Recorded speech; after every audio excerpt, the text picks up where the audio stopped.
Hello friends, this is Aryash and welcome to maths Varta. आज का हमारा जो क्वेश्चन है वो बार चार्ट यानी दंड आरेख से संबंधित है। 2005 और 2006 का औसत उत्पादन निम्नलिखित में से किस वर्ष के युग्म के औसत उत्पादन के ठीक बराबर था।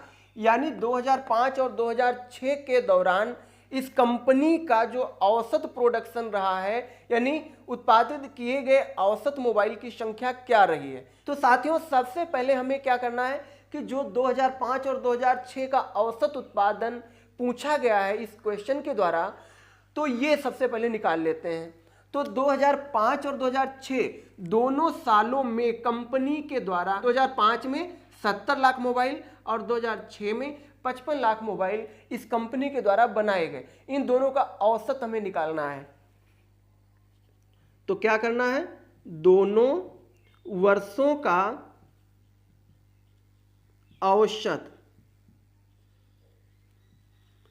तो औसत कैसे निकालते हैं, जिन वर्षों की बात की गई उनमें कितने कितने लाख मोबाइल बनाए गए उनको जोड़ लीजिए। चूंकि 2 वर्ष का कहा गया इसलिए 2 से भाग कर दीजिए। तो 2005 में 70 लाख मोबाइल बनाए गए, 2006 में इसी कंपनी के द्वारा 55 लाख मोबाइल बनाए गए। अब ये 1 और 2 यानी 2 वर्षों की बात हो रही, तो जितनी संख्या हो उससे भाग कर दीजिए। तो 2 से भाग कर दिया, तो इस प्रकार से ये हो गया 125/2। 125/2 का जो मान होता है वो 62.5 आएगा। मीन्स 2005 और 2006 में कंपनी के द्वारा जो मोबाइल बनाए गए हैं उन दोनों सालों का जो औसत रहा है वो 62.5 लाख रहा है। अब इतना औसत इन दिए हुए 4 ऑप्शनों में से किसका है। तो इस क्वेश्चन में औसत निकालने के लिए आप लोगों को एक अच्छी ट्रिक बता रहा हूं, वो ये है क्योंकि जब 2 सालों का हम औसत निकालते हैं तो 2 से भाग करते हैं। अब चाहे वो 2005 और 2006 की बात हो या 2006 और 7 की बात हो या 2004 और 2006 की बात हो, सभी में हमें 2 से भाग ही करना होगा। तो हम क्यों ना ऐसा करें कि 2005 और 2006 का जो डेटा जोड़ने पे 125 आया, इसी प्रकार से हम 2006 और 2007 का जोड़ लें, केवल जोड़ लें। अब बटे 2 तो सभी को करना ही करना है। इसी प्रकार से 2004 और 2006 का जोड़ लें, तो जिसका 125 के बराबर एडिशन आ जाएगा वही औसत इनके बराबर होगा। तो सबसे पहले ए पार्ट को चेक कर लेते हैं। तो ए पार्ट क्या कह रहा है, 2006 और 7 यानी 2000 जो 7 है उसका औसत निकाल लीजिए। तो 2006 और 2007 का जो औसत होगा साथियों, तो 2006 में कंपनी के द्वारा 55 लाख मोबाइल बनाए गए और 2007 में कंपनी के द्वारा 80 लाख मोबाइल बनाए गए। चाहे तो हम औसत भी निकाल सकते हैं यानी 2 से भाग कर सकते हैं। तो ये कितना आ जाएगा, 0 में 5 जोड़ेंगे 5, 8 में 5 जोड़ेंगे कितना आ जाएगा, 8 5 13/2 यानी कितना आ गया, 135/2। अगर हम इसको सॉल्व करेंगे तो 2 से यहाँ पे कैंसिल आउट कीजिए, तो 2 छंग 12, 1 15, 2 शती 14, 2 पंचे 10 यानी 67.5 लाख, जो कि इस औसत के बराबर नहीं। इसका मतलब ए पार्ट आपका हो नहीं सकता, यानी ये वाला कैंसिल आउट हो गया। इसी प्रकार से बी पार्ट को चेक कर लीजिए। तो जो बी पार्ट दिया हुआ है इसको देखिए क्या कह रहा है, 2004 और 2006 का, यानी 2004 और 2006 का जो औसत होगा वो कितना आएगा। तो 2004 में देखिए कंपनी के द्वारा 50 लाख मोबाइल का उत्पादन किया गया। इसी प्रकार से 2006 में कंपनी के द्वारा 55 लाख मोबाइल का उत्पादन किया गया, बटे 2 कर दीजिए। इसको ऐड करेंगे कितना आ जाएगा, 105/2। 105/2 को जब 2 से हम भाग करेंगे 105 को तो कितना आ जाएगा, यह आ जाएगा 52.5 लाख यानी 52.5 लाख, जो कि 62.5 लाख के बराबर नहीं है। इसलिए इसका बी पार्ट भी क्या है, गलत हो गया। अब नेक्स्ट सी पार्ट की बात कर ली जाए, तो जो सी पार्ट है वो 2002 और 2007 की बात कर रहा है, यानी 2002 और 2007। तो 2002 में देखिए कंपनी के द्वारा कितने मोबाइल बनाए गए, तो 45 लाख मोबाइल बनाए गए, तो 45 लाख हो गया।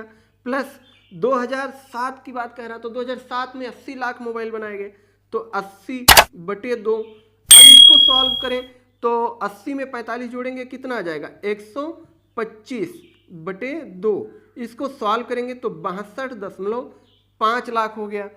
अब नेक्स्ट वन जो क्वेश्चन है वो क्या पार्ट है, डी पार्ट। तो डी पार्ट 2004 और 2005 के लिए कहा गया है। तो डी पार्ट में 2004 और 2005 के दौरान जो औसत निकाला जाएगा, तो 2004 में कंपनी के द्वारा कितने मोबाइल बनाए गए, भाई 50 लाख बनाए गए।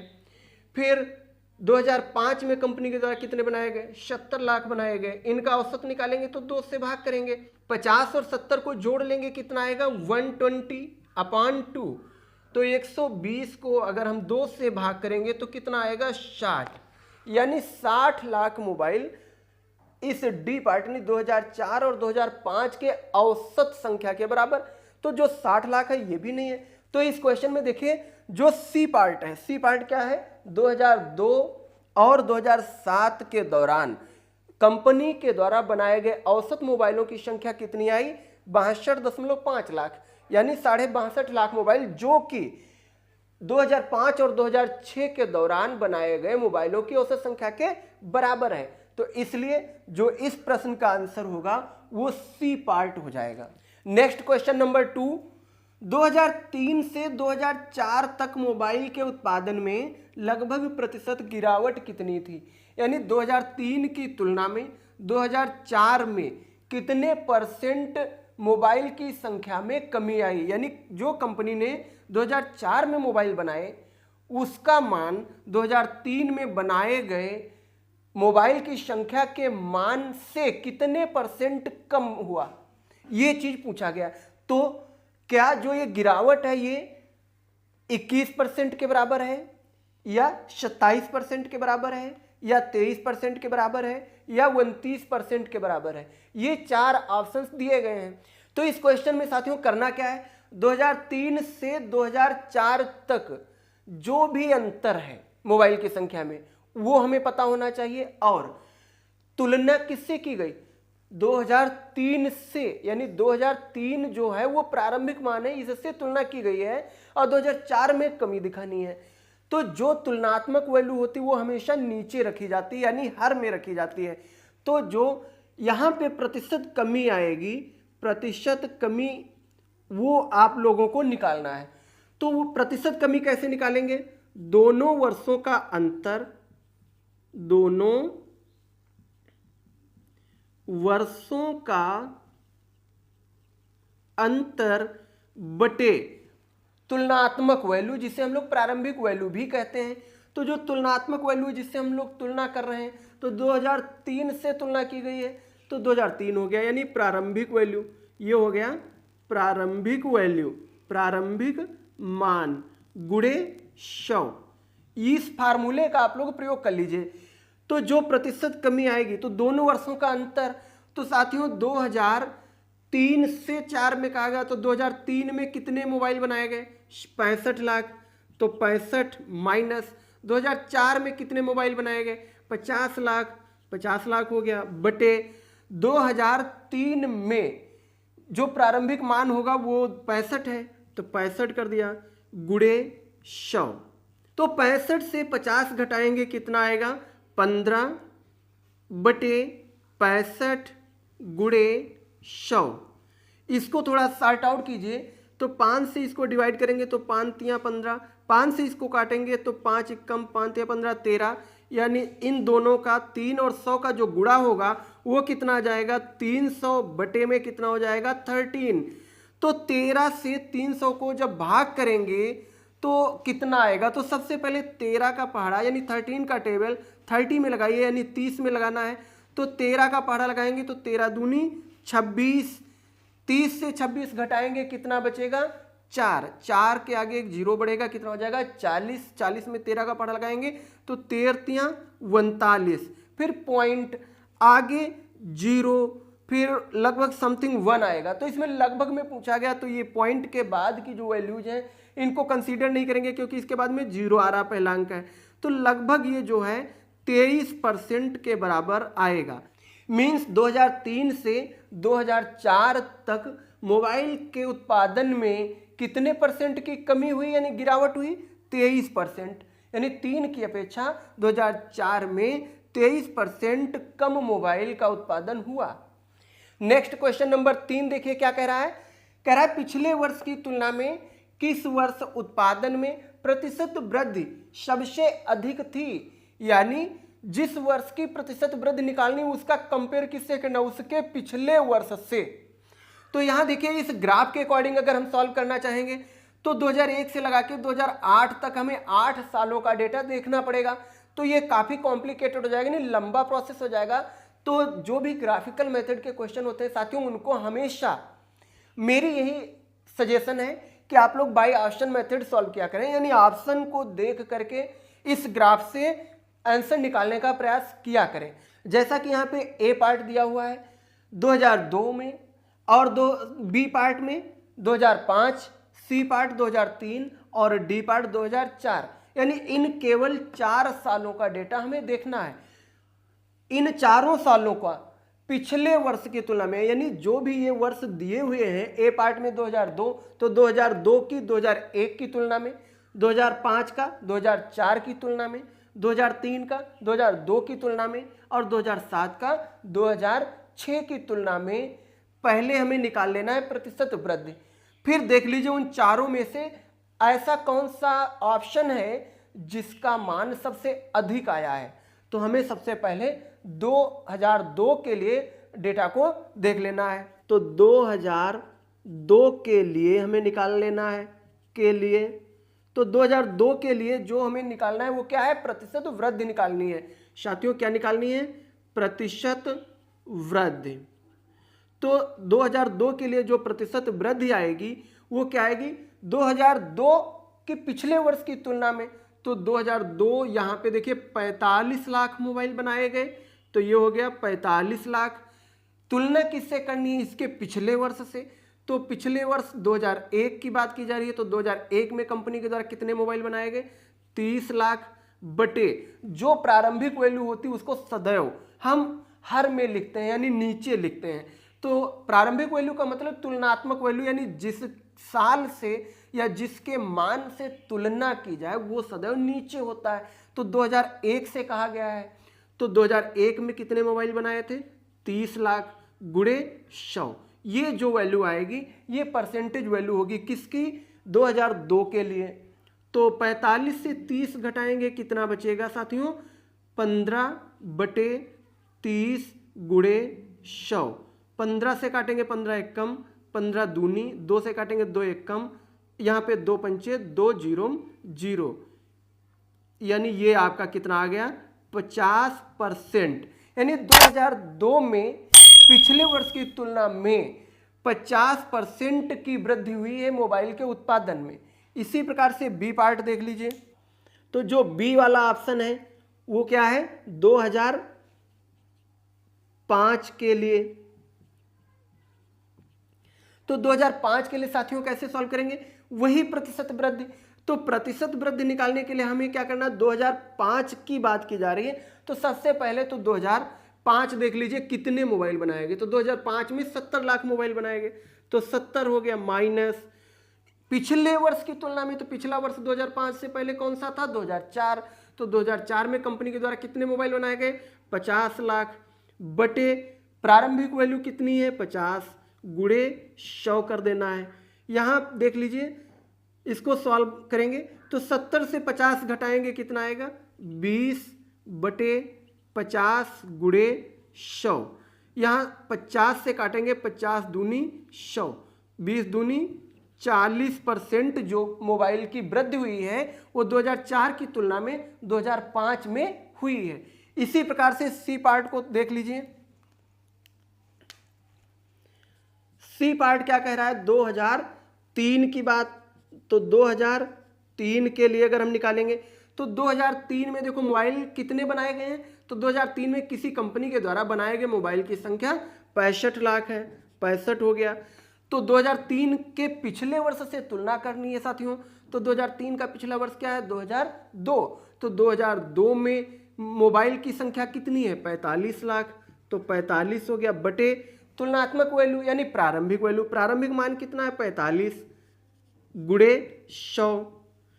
तो 65 से 45 साथियों घटाएंगे, कितना बचेगा? 20/45 गुणे 100 कर देंगे। अब इसको देखिए 5 से काट रहे हैं तो 5 चक्कू 20 हो गया, 5 9 45। तो इस 4 और 100 की गुणा करेंगे, कितना आएगा? 400/9। 9 से 400 को भाग करेंगे तो कितना आ जाएगा? 9 चौक 36, बचे 4 40 हो गया, फिर 9 चौक 36, फिर 4 4, यानी ये इतने परसेंट आ जाएगा, 44.44%। इसी प्रकार से जो डी पार्ट है उसका डेटा निकाल लीजिए। तो डी पार्ट के लिए 2007 दिया हुआ है, तो 2007 के लिए, तो 2007 में इस कंपनी के द्वारा बनाए गए मोबाइल की संख्या कितनी है साथियों? 80 लाख ये दी हुई है। तो 80 लाख हमें लिख लेना है, माइनस अब 2007 के पहले वाले साल से तुलना करानी है। तो 2007 के पिछला वर्ष क्या है? 2006। तो 2006 में कंपनी के द्वारा बनाए गए मोबाइल कितने हैं? 55 लाख हैं, बटे 55 गुणे 100 कर देंगे। तो 80 से 55 घटाया जाएगा, कितना आएगा? 25/55 गुणे 100। तो साथियों 5 से इसको काटेंगे तो 5 पचे 25, 5 से इसको काटेंगे 5 एकम 5 एकम यानी 11। अब 5 और 100 की गुणा करेंगे, कितना आएगा? 500/11। 11 से 500 को भाग कर दें, कितना आएगा? 11 चक्कू 44 हासिल आए 6, 60 हो गया, 11 पचे 55, कितना बचा? 5 50 हो गया, फिर 11 चक्कू लगाएंगे, फिर इसी टाइप से आगे चलता रहेगा, यानी ये लगभग में 45.4% आया। अब देखो क्वेश्चन क्या कह रहा था? क्वेश्चन ये कह रहा था कि पिछले वर्ष की तुलना में किस वर्ष उत्पादन में प्रतिशत वृद्धि सबसे अधिक हुई है। जो ये 4 ऑप्शंस दिए हुए हैं ए बी सी और डी, इनकी बात हो रही है। इन ऑप्शंस में जो वर्ष हैं तो किस वर्ष सबसे अधिक वृद्धि हुई है? तो साथियों 2002 में 50%, 2005 में 40%, 2003 में 44.44 और 2007 में 45.4% की वृद्धि। तो सबसे ज्यादा वृद्धि कहां पे दिख रही है आपको? 50% है, जो कि 2002 के दौरान मोबाइल के उत्पादन में हुई है। तो 2002 किस ऑप्शन में दिख रहा है? वो आपको ए पार्ट में दिख रहा है। इसका मतलब आंसर क्या हो गया आपका? ये 2002। मैं उम्मीद करता हूं क्वेश्चन बेहतर तरीके से आपको समझ में आया होगा। नेक्स्ट क्वेश्चन नंबर 4 क्या कह रहा है कि दिए गए कितने वर्षों में मोबाइल का उत्पादन दिए गए वर्षों के औसत उत्पादन से अधिक था। सबसे पहले तो हमें नीचे का स्टेटमेंट देखना है, और नीचे का स्टेटमेंट क्या कह रहा है कि दिए गए वर्षों के औसत उत्पादन, तो यानी जो ये 2001 से लेकर के 2008 तक के वर्ष दिए हैं, इनके दौरान कंपनी का कुल औसत उत्पादन कितना रहा है। जो औसत उत्पादन होगा उससे इसमें से कितने ऐसे वर्ष हैं जिनमें ज्यादा मोबाइल उत्पादित हुए हैं, यानी इसमें से कितने ऐसे वर्ष हैं जिनमें उत्पादित मोबाइलों की संख्या का मान इनके कुल 8 सालों में उत्पादित किए गए मोबाइलों की औसत संख्या के मान से अधिक है। ये प्रश्न आपका पूछ रहा है।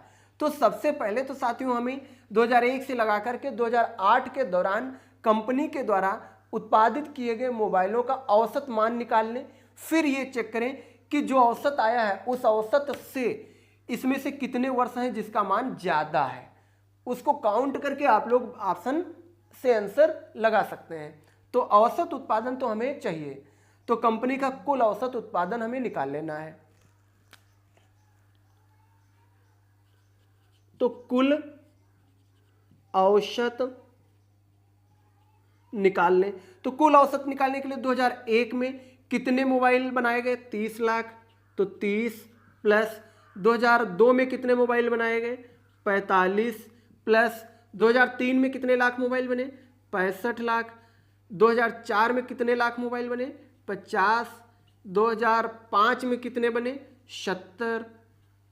और 2000 जो 5 के बाद में 2006 में कितने मोबाइल बनाए गए? 55 लाख।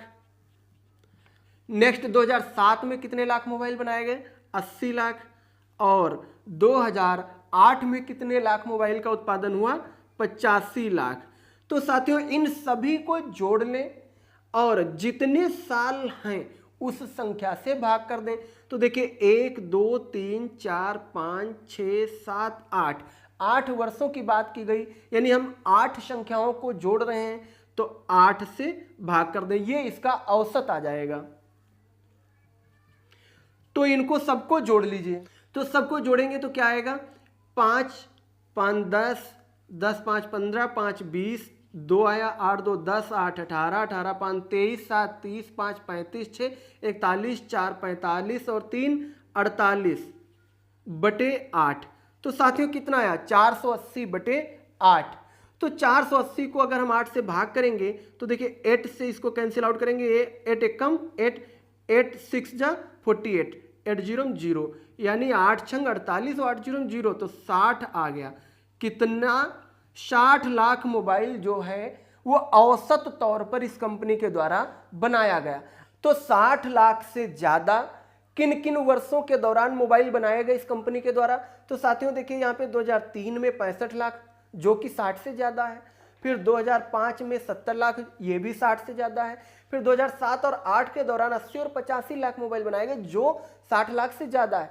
तो कितने वर्षों के दौरान इसके औसत उत्पादन से ज़्यादा मोबाइल बनाए गए, तो देखिए 1 2 3 और 4, यानी 4 सालों के दौरान इस कंपनी के द्वारा इसके कुल औसत उत्पादन से अधिक संख्या में मोबाइल बनाए गए। यही प्रश्न का उत्तर हो गया, क्योंकि क्वेश्चन यही कह रहा था कि दिए गए कितने वर्षों में मोबाइल का उत्पादन दिए गए कुल वर्षों के औसत उत्पादन से अधिक था। तो कुल औसत उत्पादन 60 लाख आया, और इससे ज्यादा कितने सालों का है, तो 4 सालों का है, 2003 का, 2005 का, 2007 का और 2008 का। तो आंसर कितना हो गया, 4। देखिए किस ऑप्शन में है, तो जो 4 है ये डी वाले पार्ट में है, तो ये डी वाला पार्ट आपका क्या हो गया, आंसर हो गया। उम्मीद करता हूं क्वेश्चन आप लोगों को बेहतर तरीके से समझ में आया होगा। नेक्स्ट क्वेश्चन नंबर 4, 2001 की तुलना में 2008 में मोबाइल के उत्पादन में अनुमानित प्रतिशत वृद्धि कितनी थी। पूछा क्या गया है कि 2001 की तुलना में 2008 में कितने % अधिक मोबाइल बनाए गए हैं। तो साथियों हमें निकालना क्या है, परसेंटेज वृद्धि निकालनी है। क्या निकालना है, प्रतिशत वृद्धि। तो प्रतिशत वृद्धि दोनों वर्षों का अंतर, बस एक ही कॉन्सेप्ट आप लोगों को इसमें चलाना है, दोनों वर्षों का अंतर, वर्षों का अंतर बटे प्रारंभिक मान, गुणे 100। तो दोनों वर्षों का अंतर, दोनों वर्षों का अंतर किनका लेंगे, 2001 की तुलना में 2008 में कहा गया। तो 2008 में साथियों कितने मोबाइल बनाए गए, 85 लाख। ग्राफ में देख लीजिए लास्ट में दिया हुआ है 85 लाख। तो 85 माइनस किससे तुलना की गई, 2001 से। तो 2001 में कितने मोबाइल बनाए गए, 30 लाख बटे प्रारंभिक मान कितना है, 30 गुणे 100। अब इसको सॉल्व करें, 85 से 30 घटाएंगे 55 आ जाएगा, गुणे 100 बटे 30। यहाँ 30 से अगर हम इसको 0 से 0 काट दें तो कितना आ जाएगा, 55 गुणे 10 यानी 550 बटे 3। तो साथियों 3 से 550 को भाग करेंगे तो कितना आएगा, तो 3 से इसको हम कैंसिल आउट करें तो 3 एकम 3, 5 से 3 जाएगा 2 बचेगा, 2 के आगे 5 लिखेंगे 25 हो जाएगा, 3 अठे 24, 25 से 24 जाएगा साथियों 1 बचेगा, 1 के आगे 0, कितना आएगा 10, 10 का मतलब है 3 तियां 9 और 3 तियां 3 तियां। तो कितने % आ गया, 183.33%। ये जो हमने डायरेक्ट यहाँ पे भाग कर लिया है बहुत सारे साथियों को समझ नहीं आएगा, तो इसको देख लीजिए मैंने किया कैसे। 3 से भाग करेंगे किसको, 550 को, तो 3 का पहाड़ा 5 में लगाएंगे तो 3 एकम 3 हो जाएगा, 5 से 3 घटाएंगे साथियों 2 बचेगा, उतारेंगे 5। अब 3 का पहाड़ा 25 में लगाएंगे तो 3 अठे 24 आएगा, 25 से देखिए 5 से 4 जाएगा 1, नेक्स्ट वैल्यू आएगी 0। अब हम 3 का पहाड़ा 10 में लगाएंगे तो 3 तियां 9, यानी तो 10 के नीचे हम क्या लिख लें, ये वाली 10 यहाँ पे लिख लिया, तो 3 तियाँ यहाँ पे 3 लिखेंगे, यहाँ पे 9 लिखेंगे, तो 10 से 9 जाएगा, 1 बचेगा। साथियों पॉइंट लगाएंगे, पॉइंट लगाने के बाद में हमेशा का रूल होता है 1 0 नीचे अपने आप आ जाता है, तो 1 0 बढ़ा लिया, 10 हो गया। नीचे प्लेस नहीं, इसलिए इस वाले 10 को हम यहाँ पे लिखे ले रहे हैं। अब 3 का पढ़ा इस 10 में लगा रहे हैं, तो 3 तियाँ कितना आएगा, 9, और तो 10 से 9 जाएगा 1। देखिए दशमलव में जब भिन्न पूरी तरह से ना कट रही हो तो लगभग 2 या 3 अंकों तक उसको हम सॉल्व करते हैं, उसके आगे छोड़ देते हैं। क्योंकि इसमें ऑप्शन में दशमलव के बाद 2 अंकों तक दिया हुआ है, इसलिए हमें जो भी भाग करके वैल्यू निकालनी है वो दशमलव के बाद के 2 अंकों तक हल ही करना है। तो यहाँ पे इस पॉइंट की वजह से 1 0 आ गया। अब हम पहाड़ा लगाएंगे 3 का फिर से, तो 3 तियाँ 9। तो साथियों ये जो मान आया 183.33 वही यहाँ पे आया है। तो ये 183.33 जो आंसर है वो किस ऑप्शन में दिया है, तो देखिए सी वाले पार्ट में दिया है 183.33, तो ये इसका आंसर हो गया। उम्मीद करता हूं कि क्वेश्चन आप लोगों को अच्छे से समझ में आया होगा। ये प्रश्न साथियों 2022 के पेपर में ऑलरेडी पूछा जा चुका है। इस प्रश्न में जो क्षैतिज लाइन है नीचे की उसमें वर्ष में समय दिया हुआ है, जैसे कि 2011, 2012, 2013, 2014 ऐसे करके, और जो ये खड़ी खड़ी यानी ऊर्ध्वाधर लाइन है जिसे हम लोग वाई एक्सिस कहते हैं, वाई अक्ष कहते हैं, उस पे छात्रों की संख्या को प्रदर्शित किया गया है, जो कि 100, 200, 300, 400 यानी 100 के अंतराल पे छात्रों की संख्या लिखी हुई है। तो जो रेड कलर का ग्राफ है ये देख लीजिए, मैंने यहाँ पे लिख रखा है स्कूल में शामिल होने वाले छात्रों की संख्या को प्रदर्शित करता है, और जो ब्लैक कलर का ग्राफ है ये स्कूल छोड़ने वाले छात्रों की संख्या को प्रदर्शित करता है।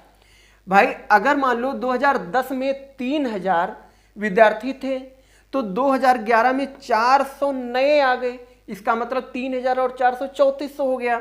लेकिन 300 विद्यार्थी स्कूल छोड़ करके चले गए तो 3400 से 300 घट जाएगा, यानी कितने विद्यार्थी रह गए, 3100।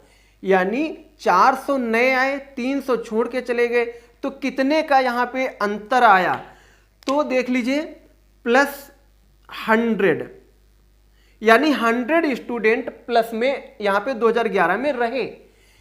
इसी प्रकार से 2012 का डेटा देख लीजिए, तो 2012 में देखो 500 स्टूडेंटों ने छोड़ा है विद्यालय और 350 विद्यार्थियों ने स्कूल में नए सिरे से एडमिशन लिया है। तो 500 यानी कम हो गए और 350 ही आए केवल हैं, यानी आए 350 और गए कितने 500, तो कितने का अंतर रहा, माइनस का 150 का, -150, यानी 150 विद्यार्थी कम रह गए 2012 के सेशन में। इसी प्रकार से 2013 का डेटा देख लीजिए, तो देखिए 2013 में नए विद्यार्थी कितने आए हैं 500, और स्कूल छोड़ करके कितने विद्यार्थी गए हैं 450। तो इसमें कितने विद्यार्थियों का अंतर आया, प्लस का 50 विद्यार्थी, यानी 50 विद्यार्थी जो हैं उसका अंतर रहा है आने वाले और जाने वालों में, वो भी प्लस का है क्योंकि 500 ज्यादा है। भाई 500 लोगों ने एडमिशन लिया और 450 लोग ही छोड़ करके गए हैं, तो हमारे पास डेटा क्या रहेगा, 50 विद्यार्थी बने रहेंगे नए वाले, तो +50 करके हमने लिख लिया। फिर देखिए 2014 का डेटा क्या है, 550 विद्यार्थी नए एडमिशन लिए हैं और 400 विद्यार्थी क्या हुए हैं, स्कूल को ड्रॉप कर दिए यानी छोड़ दिए हैं। तो 550 और 400 का डिफरेंस कितना आएगा साथियों, तो इसका डिफरेंस आएगा प्लस का 150। फिर देखिए 2015 का डेटा क्या कह रहा है, तो 2015 में 500 विद्यार्थी छोड़ करके चले गए और 450 जो स्टूडेंट्स थे वो नए आए हैं, तो 450 न्यू एडमिशन हुए, 500 स्कूल को छोड़ के चले गए, तो विद्यार्थियों में कितने का अंतर रहा, माइनस का 50, यानी 50 की कमी हो गई इसमें। 50 विद्यार्थियों की कमी, और कमी को दर्शाने के लिए हम माइनस चिन्ह का प्रयोग कर रहे हैं, और जिसमें बढ़ोतरी हुई है जिस सेशन में उसको हम प्लस से इंगित कर रहे हैं, क्योंकि प्लस का मतलब है बढ़ोतरी हुई है, माइनस का मतलब है उसमें कमी हुई है। इसी प्रकार से 2016 का जो डेटा है, 600 विद्यार्थी न्यू एडमिशन लेके आए हुए हैं और 500 स्टूडेंट्स स्कूल छोड़ करके चले गए हैं। तो 600 आए, 500 गए, कितने का अंतर रह गया साथियों? 100 का। वो भी प्लस में, क्यों? आने वाले ज्यादा हैं, जाने वाले कम हैं। तो आए 600 हैं, गए 500, तो प्लस 100 का यहां पर भी डिफरेंस है, प्लस 100 स्टूडेंट। ये हमने क्यों लिख लिया? क्योंकि अब हम आसानी से हर एक साल के कुल विद्यार्थी स्कूल के निकाल सकते हैं। अगर हम यहाँ पे ये डिफरेंस ना लिखते तो हमें क्या करना पड़ता? हर एक साल के विद्यार्थियों की संख्या ज्ञात करने के लिए जो 2010 में कुल यानी प्रारंभिक स्टूडेंट की संख्या थी, उसमें हर साल के आने वाले विद्यार्थी जोड़ते और स्कूल को छोड़ के जाने वाले विद्यार्थियों की संख्या को घटाते, तब प्रत्येक वर्ष के विद्यार्थी की कुल संख्या आ पाती। तो इस कैलकुलेशन को मिनिमाइज करने के लिए यहीं पे हमने हर एक साल में आने वाले विद्यार्थी और जाने वाले विद्यार्थियों का डिफरेंस लिख लिया है, ताकि आसानी से हर एक साल के विद्यार्थियों की संख्या को ज्ञात किया जा सके। अब मैं आप लोगों को यहां पे बताने जा रहा हूं कि 2010 में कुल विद्यार्थी 3000 थे, तो 2011 में कुल विद्यार्थी कितने हो जाएंगे साथियों? तो मान लीजिए 2011 में विद्यार्थी भाई 10 में 3000 थे, 2011 में कितने का अंतर आया? यानी प्लस 100 बढ़े। भाई 400 बढ़े, 300 घटे भी तो बढ़ोतरी कितने की हुई? मात्र 100 विद्यार्थियों की। तो जब 2010 में 3000 थे तो 2011 में कितने हो जाएंगे? 3100 विद्यार्थी हो जाएंगे। तो यहाँ पे मैं लिखे ले रहा हूं, ये 3100 हो गए। इसी टाइप से 2012 में कितने विद्यार्थी हो जाएंगे? तो देखिए 2011 में 3100 थे और 2012 में कितने की कमी हो रही है? -150। तो इस 3100 से 150 कम हो जाएंगे तो कितने हो जाएंगे? 2950 स्टूडेंट रह गए 2012 में। इसी टाइप से 2013 में कितने विद्यार्थी होंगे? तो देखिए 2013 में कितने विद्यार्थी बढ़े? 50 प्लस का है, यानी आए 500 थे 2013 में और गए 450, तो प्लस 50 रह गए।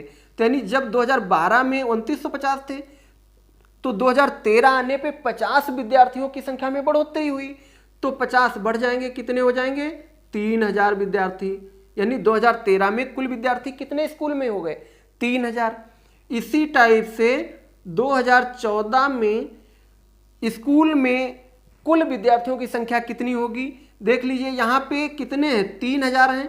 तो 2014 में 150 विद्यार्थियों की बढ़ोतरी दर्ज की गई, तो 3000 और 150 कितने हो जाएंगे? 3150 हो जाएंगे। इसी टाइप से 2015 में कितने विद्यार्थी हो जाएंगे? तो 2015 में जो विद्यार्थियों की संख्या होगी वो देखिए -50 का अंतर हो रहा है, तो 3150 से 50 घट जाएंगे तो कितने रह जाएंगे? 3100। और 2016 आते आते कुल विद्यार्थियों की संख्या कितनी हो जाएगी? 100 का यहाँ पे देखिए बढ़ोतरी हो रही है, तो विद्यार्थी 2016 में कितने हो जाएंगे? 3200। पहला क्वेश्चन जैसे कि यहाँ पे लिख रखा मैंने, लिखा हुआ किस वर्ष में पिछले वर्ष की तुलना में स्कूल छोड़ने वाले छात्रों की संख्या में प्रतिशत वृद्धि या गिरावट अधिकतम है? यानी ऐसा कौन सा वर्ष है जिस वर्ष स्कूल को छोड़ने वाले विद्यार्थियों की संख्या में उसके पहले वाले साल की तुलना में ज्यादा का अंतर आया है? तो स्कूल छोड़ने वाले छात्रों की संख्या कौन सा ग्राफ प्रदर्शित कर रहा है? ब्लैक वाला ग्राफ जो है ये स्कूल को छोड़ने वाले छात्रों की संख्या को प्रदर्शित कर रहा है। तो हमें इस वाले प्रश्न का उत्तर देने के लिए केवल ब्लैक वाला ग्राफ ही देखना पड़ेगा। और इस प्रश्न के अनुसार 4 ऑप्शन दिए हुए हैं, तो हम ऑप्शन के ही अकॉर्डिंग जाएंगे तो मात्र 4 ही साल का डेटा देखना पड़ेगा, अदरवाइज 6 साल का डेटा देखना पड़ता। अगर हम इसके अनुसार करने का प्रयास करेंगे तो हम इसको ना देखते हुए इसके जो ऑप्शन में वर्ष दिए हुए हैं उसके अकॉर्डिंग सॉल्व करेंगे। तो पहला दिया ऑप्शन है 2011, तो 2011 में क्या इसके पहले वाले साल का डेटा दिया हुआ है जो हम 2011 की तुलना कर लें? देखिए यहाँ पे 2011 से ही तो शुरुआत है, लेकिन इस प्रश्न ने क्या कहा है कि कौन से ऐसा साल है जिसमें उसके पहले वाले साल की तुलना में सबसे ज्यादा अंतर रहा है स्कूल के छोड़ के जाने वाले छात्रों का। तो 2011 के पहले तो कोई साल है नहीं, तो जब इसके पहले नहीं तो 2011 की मैं तुलना भी नहीं कर सकता। तो इसका मतलब ये हुआ कि जो ये पहला ऑप्शन है इसका आंसर हो ही नहीं सकता। तो ये वाला तो ऐसे ही कट गया। अब 2012 के देख लीजिए, तो देखिए 2012 में ब्लैक वाला ही ग्राफ देखना है। 2012 में 500 विद्यार्थी छोड़ के गए। अब इसकी तुलना इसके पहले वाले साल से करनी है, यानी 2011 से करनी। तो 2011 में साथियों देखिए 300 विद्यार्थी छोड़े थे, लेकिन 2012 में 500 छोड़े हैं। तो 500 और 300 का जो अंतर है ये आपको निकाल के लिख लेना है। तो 2012 में 500 छोड़े हैं और इसके पहले वाले साल 2011 में 300 विद्यार्थियों ने स्कूल छोड़ा था। तो 500 से 300 घटा दीजिए, कितना आएगा? 200 स्टूडेंटों की यहाँ पे डिफरेंस आया। फिर 2013 का डेटा देख लीजिए, तो 2013 में स्कूल छोड़ के जाने वाले विद्यार्थी कितने हैं? 450। और 2012 में कितने विद्यार्थी छोड़े थे? 500। तो इन दोनों सालों के दौरान में कितने का अंतर रहा? तो 450 है, ये 500 है, तो 500 से 450 घटा देंगे साथियों, कितना आएगा? 50 का अंतर आया। तो ये तो 50 का डिफरेंस हो गया। अब 2014 जो डी पार्ट दिया है वो देख लीजिए, तो 2014 में कितने विद्यार्थियों ने छोड़ा था? 400। और इसकी तुलना हमें 2013 से करनी है, यानी पिछले वर्ष की तुलना में दिखाना है। तो 2013 में कितने ने छोड़ा? 450। तो 400 450 का साथियों कितना डिफरेंस आएगा? मात्र 50 आएगा। तो इसका भी डिफरेंस 50 आया। अब प्रश्न क्या कह रहा था, एक बार फिर समझ लीजिए। कह रहा था कि किस वर्ष में पिछले वर्ष की तुलना में स्कूल छोड़ने वाले छात्रों की संख्या में प्रतिशत वृद्धि या गिरावट अधिकतम रही थी। तो पिछले वर्ष की तुलना में सबसे ज्यादा अंतर तो 2012 में ही आया है, क्योंकि इसमें 200 का अंतर आया, बाकी में 50-50 का ही आया। तो इस वाले प्रश्न का आंसर जो होगा साथियों वो बी पार्ट आंसर होगा। क्या आंसर होगा? बी आंसर होगा। नेक्स्ट क्वेश्चन आपका क्या कह रहा है? 2012 और 2013 तक स्कूल की संख्या में कितने प्रतिशत की वृद्धि या कमी हुई? तो देखिए 2012 का डेटा हमने यहाँ पे ऑलरेडी निकलवा दिया था और 2013 का भी डेटा हमने यहाँ पे निकलवा दिया था। ये इसीलिए हमने कहा था कि सारा डेटा निकाल लीजिए, क्योंकि हर एक प्रश्न में आपको इस ग्राफ से डेटा निकालना ना पड़े। एक बार में ही आपने निकाल लिया इनिशियल स्टेज में, उसके बाद में जो भी पार्ट देखते जाएं उसके अकॉर्डिंग इसमें से उस प्रश्न में पूछे जाने वाले डेटा को उठाते रहें। तो कहा गया 2012 और 13 तक। तो 2012 में साथियों स्कूल में कुल कितने विद्यार्थी थे? 2950। और 2013 में कुल विद्यार्थी कितने उस स्कूल में रहे? 3000। अब कहा गया है स्कूल की संख्या में कितने प्रतिशत की वृद्धि हुई, यानी 2012 से तुलना किया गया ना कि 2012 में कितने रहे हैं, उसके बाद में 2013 में कितने हो गए हैं। तो जो अंतर आया वो वृद्धि में ही तो आपको परसेंटेज निकालना है। तो यहाँ पे आप लोगों को इसको कैसे सॉल्व करना है? प्रतिशत वृद्धि निकालना है या कमी। तो जो प्रतिशत वृद्धि या कमी निकाली जाती है वो दोनों का अंतर लिया जाता है। क्या लिया जाता है? दोनों का अंतर बटे प्रारंभिक वैल्यू, प्रारंभिक मान गुणे 100। तो दोनों का अंतर यानी 2012 और 13 के बीच में कितने बच्चों का अंतर रहा? 50 विद्यार्थियों का अंतर रहा। तो 50 लिख लीजिए बटे प्रारंभिक वैल्यू 2012 से शुरू किया गया, इसलिए 2012 की बात होगी। तो 2012 में कितने विद्यार्थी थे? 2950 थे, गुणे 100 कर लीजिए। तो इसको कैंसिल आउट करें, 0 से 0 गया, 5 से काटे 5 एकम, ये 55 25 और 5 9 45, कितना आ गया? 100/59। तो 100/59 की वैल्यू होती है 1.7 अप्रॉक्स में होता है, यानी लगभग। ये इसका आंसर आ गया। तो यानी कौन सा पार्ट सही है? बी वाला पार्ट इस प्रश्न का सही है। नेक्स्ट क्वेश्चन देख लीजिए। 2014 के दौरान स्कूल में पढ़ने वाले छात्रों की संख्या थी, यानी 2014 में स्कूल में कुल कितने विद्यार्थी थे।